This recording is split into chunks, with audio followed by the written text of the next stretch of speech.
Hello, everyone, and welcome to the Sound Mind podcast, where we dive into the fascinating world of music psychology. I'm your host, Sophia, and as a music psychologist, I'll be guiding you through everything you've ever wondered about music. So whether you're a music lover or just interested in the science of sound, you're in the right place. This week, we're diving into something that I think everyone can relate to: musical memory and nostalgia. You know that feeling when a song starts playing and suddenly you're back in a specific moment? Well, that's not just a coincidence or your imagination. It's science. Music isn't just something we hear. It's something our brain remembers, feels, and even moves with.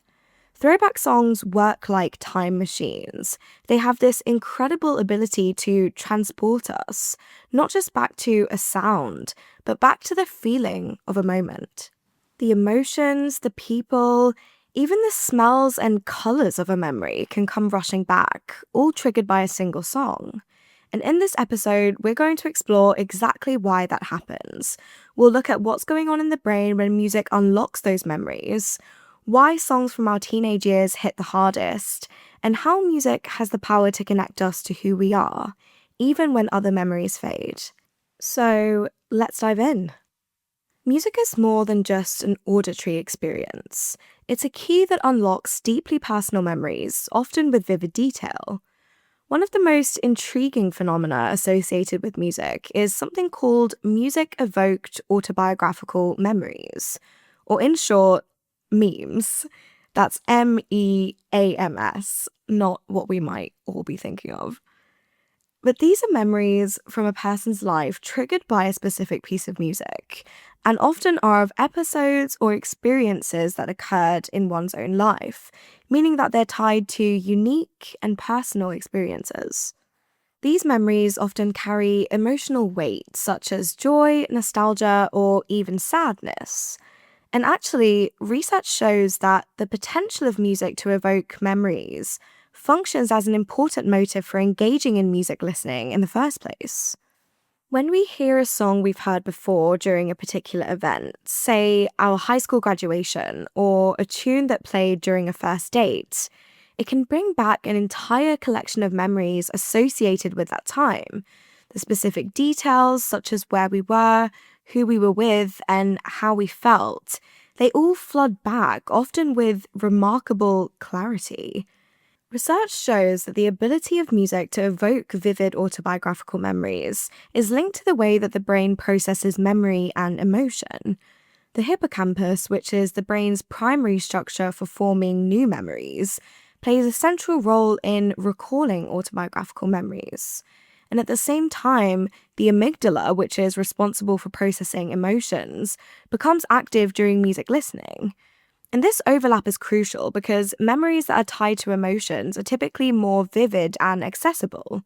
The emotional power of music also makes these memories more likely to stick. When music is connected to strong emotional experiences, it forms a kind of emotional bookmark for the event, making it easier to retrieve. One of the key factors that makes music such an effective trigger for these vivid recollections is something called the reminiscence bump. Now, I've mentioned this in previous episodes, but the reminiscence bump refers to the phenomenon where people tend to have stronger and more frequent memories from their adolescence and early childhood, typically between the ages of 10 and 30. This period of life is often marked by significant events like forming friendships, falling in love, traveling, or experiencing milestones that shape our sense of identity. The emotions tied to these formative experiences are especially intense, and because music is so closely tied to emotional processing, songs from this time tend to evoke memories with insane clarity. That's why hearing a song from your teenage years can feel like stepping through a time machine, not just recalling the melody, but re-experiencing the sights, sounds, and emotions that define that chapter of your life. Whether it's the joy of a summer road trip, the nervous excitement of a first kiss, or the carefree moments spent with friends, these songs hold the key to unlocking a vivid memory bank that feels as if it happened just yesterday. Music is everywhere in our lives, from the everyday moments like driving or working out to the major milestones such as weddings and celebrations. And as the soundtrack to our lives, music is deeply connected to our memories. And these memories shape how we emotionally engage with music and play a crucial role in its healing power, helping us process emotions and support our mental and emotional well-being. A study on music evoked autobiographical memories, or memes, found that over 7 days, participants reported experiencing memes about once a day, typically triggered by routine tasks and accompanied by positive or mixed emotions. Interestingly, older participants rated their memes as more vivid and positive. Now, this could be because as people age, they may view past experiences with greater warmth and nostalgia, which contributes to a stronger and more positive emotional connection to the music that evokes those memories. Our experience of memes is also due to our emotional state at the time. Research indicates that people with depression tend to recall more negative memories and struggle with recalling positive ones. A study comparing depressed individuals with a control group found that those with depression were more likely to recall negative memories, particularly related to relationship struggles such as loss or bullying, or personal challenges like mental health difficulties. But in this study, a third of depressed participants did also report experiencing positive memories tied to family connections or activities.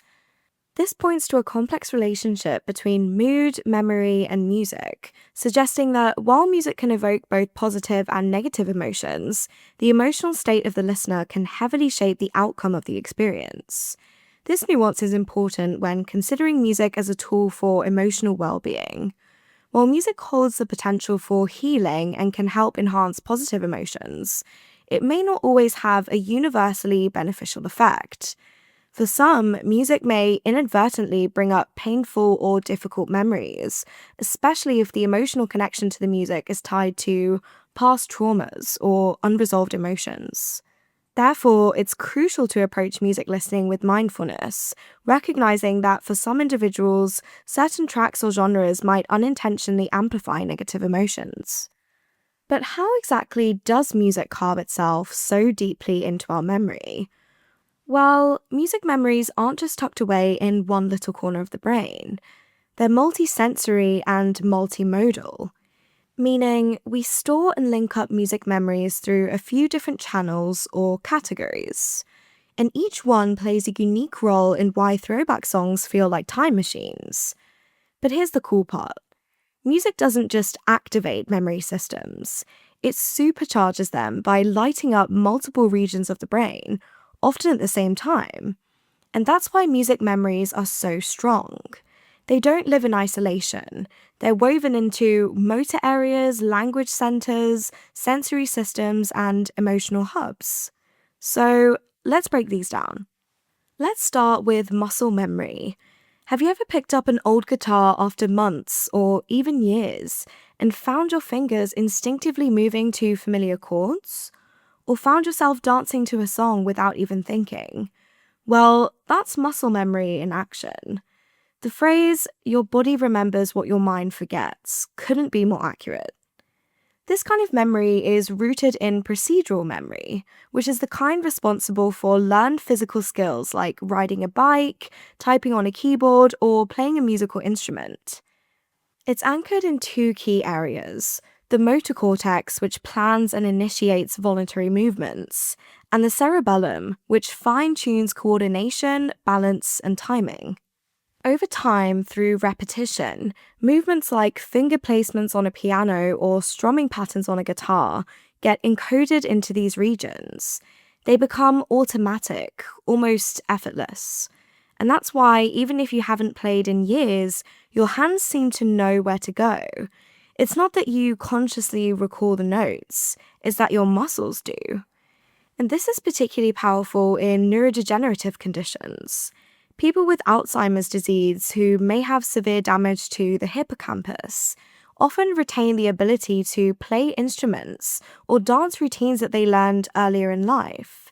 And that's because procedural memory relies more on the basal ganglia, which is best known for its role in controlling your body's ability to move, and the cerebellum, which often remains relatively intact longer in the disease's progression. Now let's move on to word and language memory. Lyrics have a unique power because they tap directly into the brain's language network. Specifically, they activate the Broca's area, which is linked to speech production, and the Wernicke's area, which is responsible for understanding language. Together, these areas make up the left hemisphere's language network, which helps us process and produce speech. When you hear a song with lyrics you haven't thought about in years, you may find yourself singing along without hesitation. And that's because your brain treats lyrics like they're part of your semantic memory, which is a system that holds facts and general knowledge. It files song lyrics right alongside childhood poems, phone numbers you memorized, or other long remembered pieces of information. Rhyme, rhythm, and repetition act like mnemonic devices, making lyrics easy to encode and retrieve. This structure helps lyrics get stuck in your head because they have predictable patterns that your brain loves to latch onto. And this is a phenomenon known as musical earworms, which I actually want to do a whole episode on. But this is when a short section of a song gets stuck on loop in your head. Very annoying. It's more common in some people than others, and with certain songs over others. Let me know if you want to hear more about these. I find them absolutely fascinating. And let me know if there's a song that really does get stuck in your head. Honestly, I used to joke in school that I wish I could remember my studies as easily as I remember song lyrics. I have infinite song lyrics memorized, but other information can just disappear into the abyss. I'm sure a lot of you can relate to that. It's funny, but I actually used to use music to memorize things when I was studying. In fact, there are tons of YouTube channels, for example, that turn dry, mundane information like parts of a cell or historical facts into catchy songs, often set to popular tunes like those of Taylor Swift. These musical snippets make learning fun and help things stick in a way that textbooks just can't. In the UK, there used to be a children's TV show called Horrible Histories, which featured catchy songs that told the stories of historical figures and events. And honestly, I still remember some of those songs, word for word, bar for bar, even to this day. I even find myself randomly blurting them out to myself. So, safe to say they did their job. But yes, there's research on music, memory, and learning to back this up. So, a study found that pairing information with a familiar melody can help improve memory retention.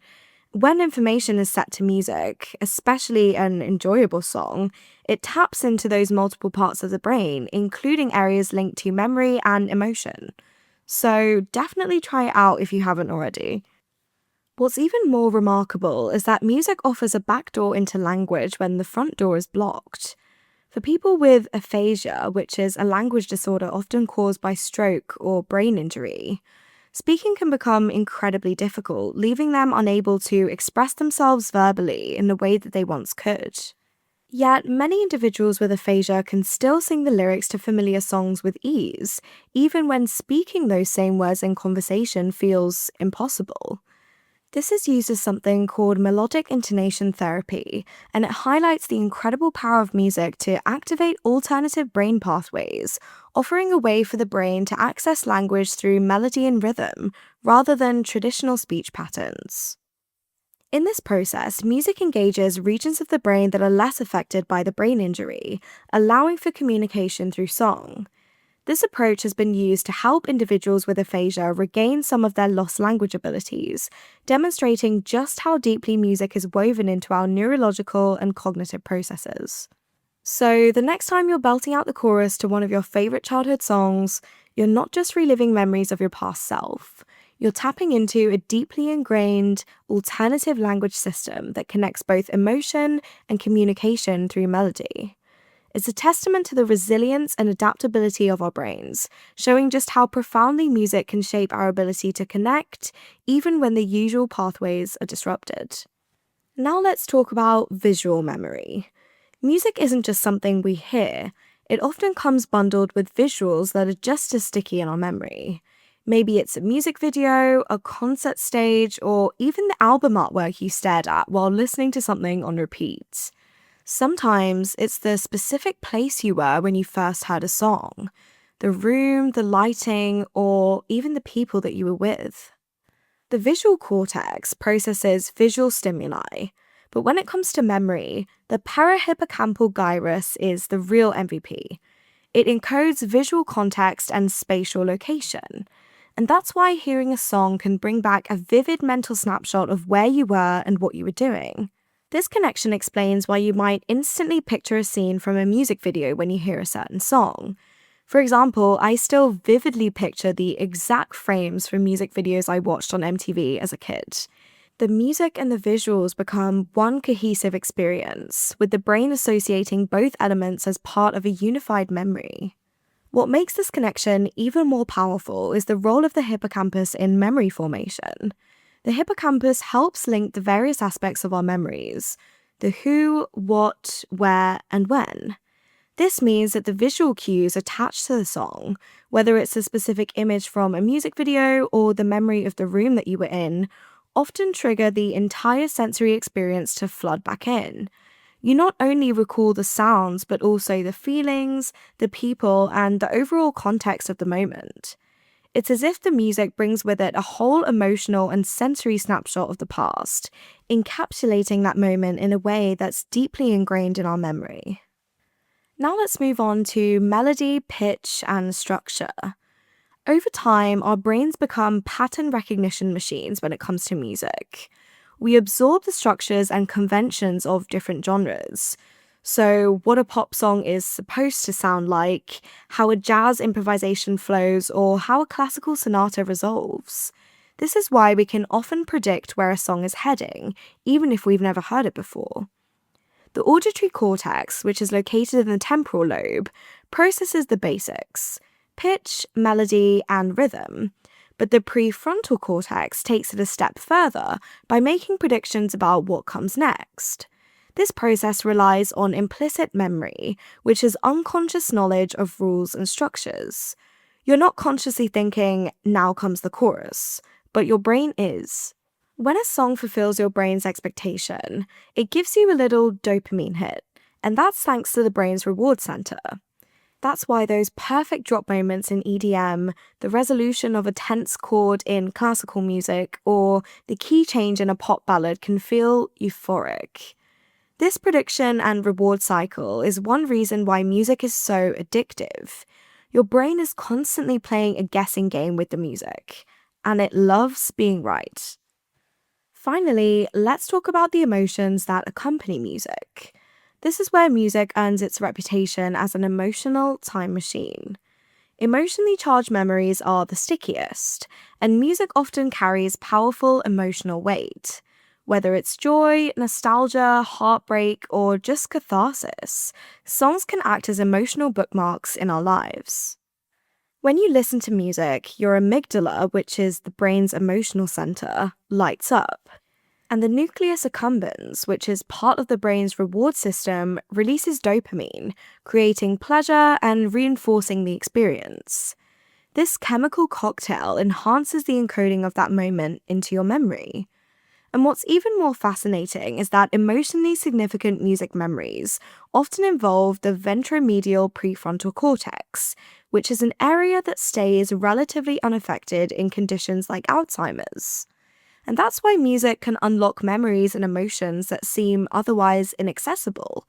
It's not uncommon to see someone with severe memory loss tear up to a familiar song or recall vivid details tied to a particular melody, which really is the most magical thing, and I'm going to get into that in the last part of the episode today.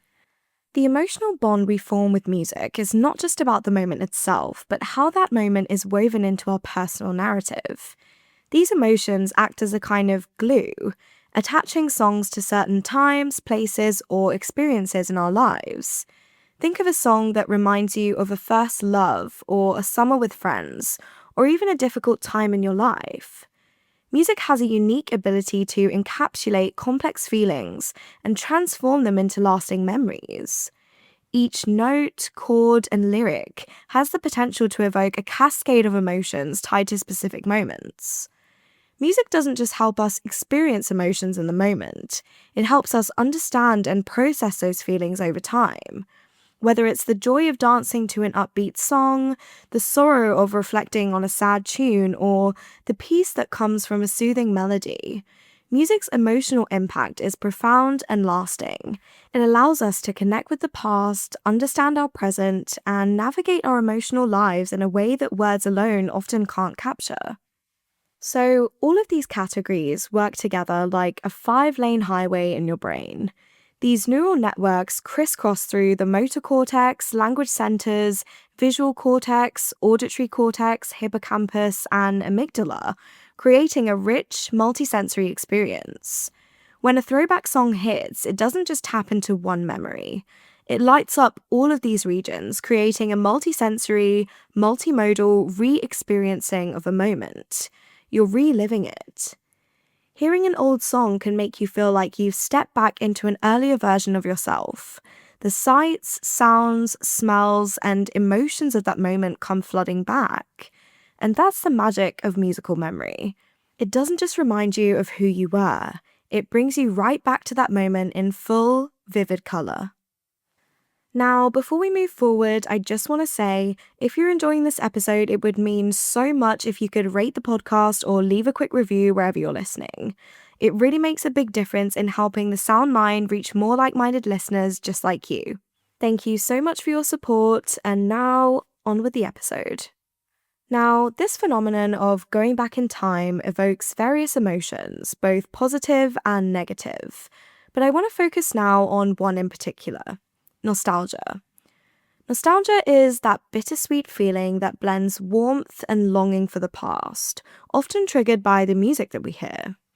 It's an emotional tether to moments that once were, carrying both the joy of remembering and the sadness of time gone by.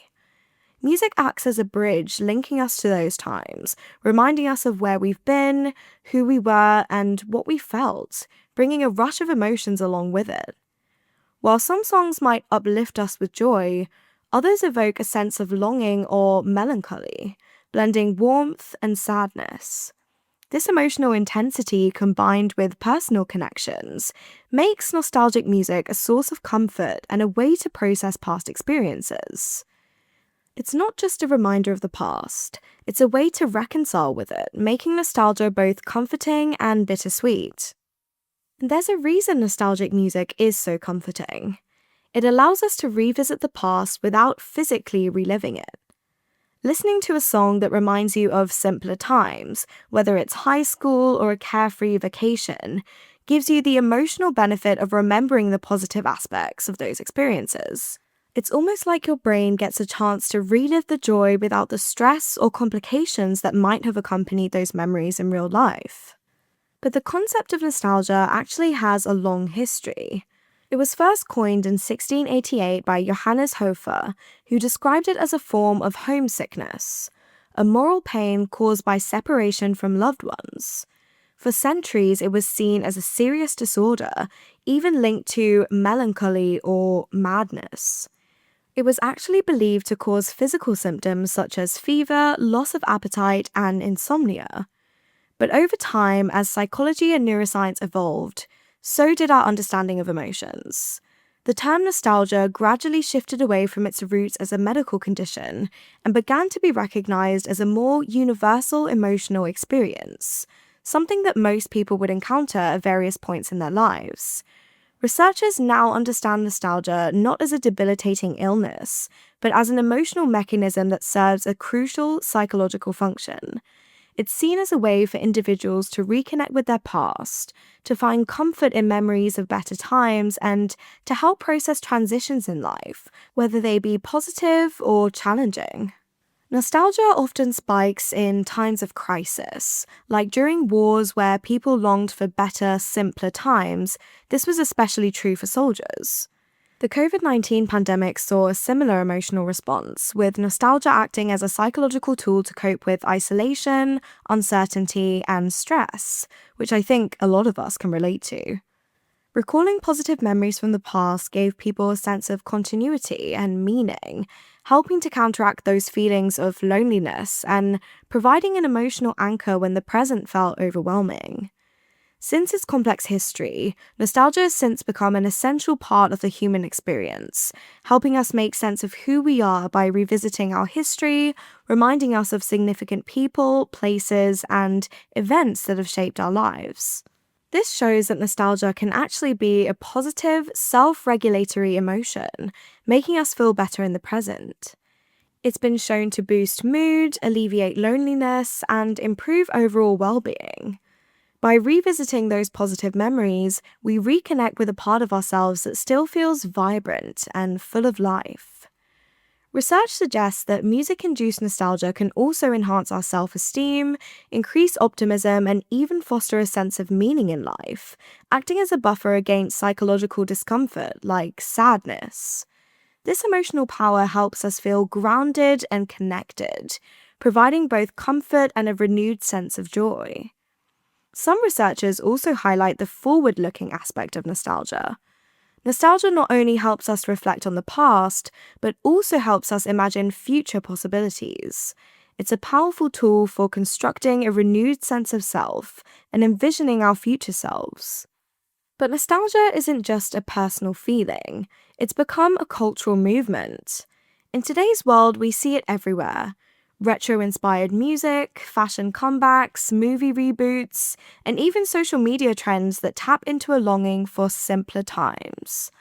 Artists like Bruno Mars, The Weeknd, and Dua Lipa have embraced sounds from past decades, reviving funk, disco, and 80s synth pop with a modern twist. These tracks don't just sound good, they make us feel connected to a time that feels familiar, even if we didn't live through it. And then there's TikTok, which has become a nostalgia machine. Songs from previous decades are suddenly back on the charts because a viral trend makes them relevant again. Think about how Kate Bush's Running Up That Hill re-entered the Billboard charts after a TikTok video suddenly went viral. An entire generation discovered a song that originally came out long before they were born. Music, in this way, collapses time. It connects different generations, bringing the past into the present, and that's really amazing. Even our obsession with vinyl records and cassette tapes reflects a craving for nostalgia. Despite streaming offering instant access to any song, many people prefer the tactile experience of holding music in their hands. There's a warmth and imperfection in analog sound that reminds us of slower, more intentional times, offering a comforting escape from today's fast-paced digital world. In a way, nostalgia has become a shared cultural language, one that we use to find comfort, connection, and joy. Whether you're revisiting old songs or discovering them for the first time, the emotional pull is the same. It brings us home. So, next time a song stirs those nostalgic feelings, remember it's not just about reminiscing. It's about tapping into an emotional resource that helps us find comfort and meaning, even in the most challenging of times. It's like a red thread to our past selves, and that's such a beautiful thing. Now, if music can unlock memories in a healthy brain, imagine what it can do for someone whose memory is slipping away. And in these cases, those positive functions of nostalgia becomes even more important. By 2050, it's projected that nearly 395 million people will be aged 80 or older. To put that in perspective, back in 1950, only 14.5 million adults were over 80. We've seen a significant rise in life expectancy across the globe, leading to an increasingly older population. And as a result, there will be a growing need for services that cater to older adults, especially when it comes to the end-of-life stage. Erik Erikson, in his developmental theory, highlights that as people age, they enter a final stage of psychosocial development, the life review. And this is where individuals reflect on their lives and assess their past. Erikson's 8th stage revolves around achieving integrity rather than despair. And to reach integrity, one must come to terms with their life's meaning and purpose. Essentially, integrity comes from understanding one's life path and making sense of it. His work underscores a natural human tendency to seek order and meaning in our lives. But this process often requires help, focus, and effort, especially in the face of death.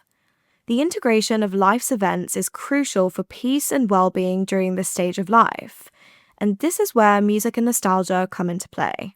In my own experience of working with groups of older adults, I've seen how music and nostalgia can be incredibly powerful in facilitating self-expression and personal integration. When older adults reflect on their lives, music can stir powerful memories and emotions, helping them to better understand their life's meaning. For people living with dementia, music often becomes the last thread that connects them to their past and identity. Even as language, recognition, and short-term memory fade, familiar songs remain remarkably resilient. It's as if music is stored in a vault that stays untouched by the damage caused by diseases like Alzheimer's. One example of this is the work of Playlist for Life, which is a UK-based charity that encourages people to create personalised playlists for individuals living with dementia. The idea is simple yet transformative. By curating a playlist of songs that were meaningful in a person's life, we tap into the power of memory and nostalgia to reconnect them with their sense of self. This initiative has shown the remarkable ability of music to evoke autobiographical memories, spark joy, and even restore moments of lucidity for those whose cognitive abilities have really declined. It's also super accessible and can be done by anyone, not just relying on the work of a trained music therapist. The emotional and cognitive benefits of music through this initiative align closely with what I've observed in my own work, where music offers a bridge to the past, a means of expression, and a vital connection to the present. It's honestly the most magical thing to see. I miss it so much. I really hope to get back in that space one day. But research has found that memes are not only preserved in people with Alzheimer's and brain injuries, but they're also quicker, more vivid, and often more positive than memories triggered by other cues, like pictures or words. Familiar songs can bring back details that were thought to be lost, like turning on a light in a dark room. For dementia, music often has a profound effect on reducing anxiety and improving mood. One study found that music-evoked memories were associated with a range of positive emotional responses. For individuals with dementia, familiar tunes can evoke feelings of joy, comfort, and a sense of self that might otherwise be fleeting. It's no surprise that these moments can bring about changes in mood, enhancing overall emotional well-being. But what's even more striking is the ability of music to spark conversations and connections. A person who struggles to express themselves verbally might suddenly start singing along to a song that they loved in their youth. Their face brightens, their body begins to move, and for a fleeting moment, they're transported to a time that they were fully themselves. It just reminds me of that moment in The Notebook where Noah brings Ali a cassette player, and whilst he's reading to her, he plays a song that they used to dance to together. And all of a sudden, when they're dancing together, she remembers. She remembers him. She remembers their story. And that moment is so touching. And literally, I can't even barely talk about that movie without wanting to cry. But it's such a testament to the power of music, especially for those with dementia. And it's so, so beautiful. And this example as well shows that the ability to reconnect with the past isn't just beneficial for the person living with dementia, it's also transformative for their caregivers and loved ones. Watching a loved one, once lost in a haze of confusion, light up in response to a favourite song can be an emotional and cathartic experience. It's a reminder that there's still a person there. They're still reachable and still connected to the world in a meaningful way. Music offers an invaluable gift, the opportunity to reclaim moments of joy, to experience a form of connection that transcends cognitive decline. For caregivers, it provides a unique form of relief, a tool to foster communication, understanding, and moments of respite in what can be an emotionally taxing journey. In these moments of musical engagement, the caregiver is reminded that despite the challenges, there are still opportunities for emotional connection and shared joy. After all, there's unfortunately no cure for dementia as it stands today, but the effect of music is purely there to enhance the quality of life for everyone involved. But even those without dementia can benefit from the practice of creating a playlist for life. In fact, we all have the resources to curate a soundtrack that tells our life story. By selecting songs that mark significant milestones or reflect key moments in our lives, we can reconnect with the essence of who we are.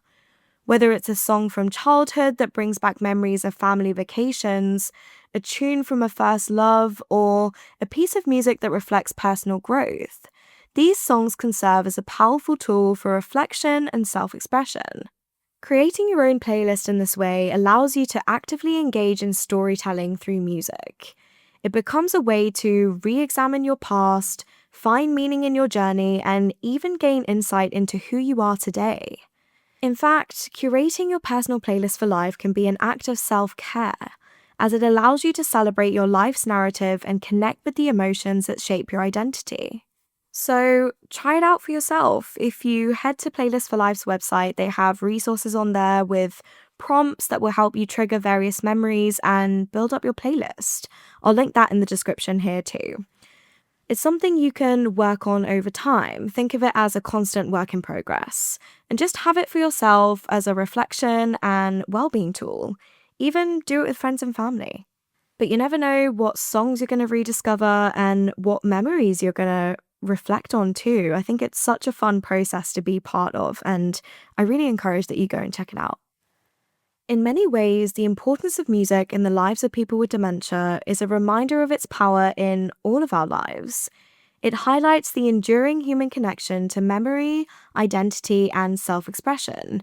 It reminds us that no matter how much time passes, there are things that we carry with us that are irreplaceable, things that stay with us even in the face of memory loss. And in that sense, music offers hope. It's a reminder that even when everything else seems to slip away, there is something deeply meaningful that remains. Regardless of language, culture, or background, music has a way of transcending barriers. It reaches us at a primal level, tapping into the heart of who we are. As we age and memory fades, music remains a constant, and I truly think that that's the most magical thing about music. It stays. It's the soundtrack of our lives, and for many, it's the last thing that we forget. Thank you so much for joining me today on The Sound Mind. If you've enjoyed this episode, please rate or review on wherever you're listening and share it with someone who might find it interesting. Don't forget to follow us and turn on notifications so you never miss an episode. And also, come and join us on Instagram at The Sound Mind Talks. I always love to hear from you. We've also got an amazing little community building up on Threads. I'm actually almost at 10K, which is insane. So if you want to come and be a part of that, do head over there and give us a follow. Just come and say hi. But until next time, keep listening, keep reflecting, and I'll see you on The Sound Mind.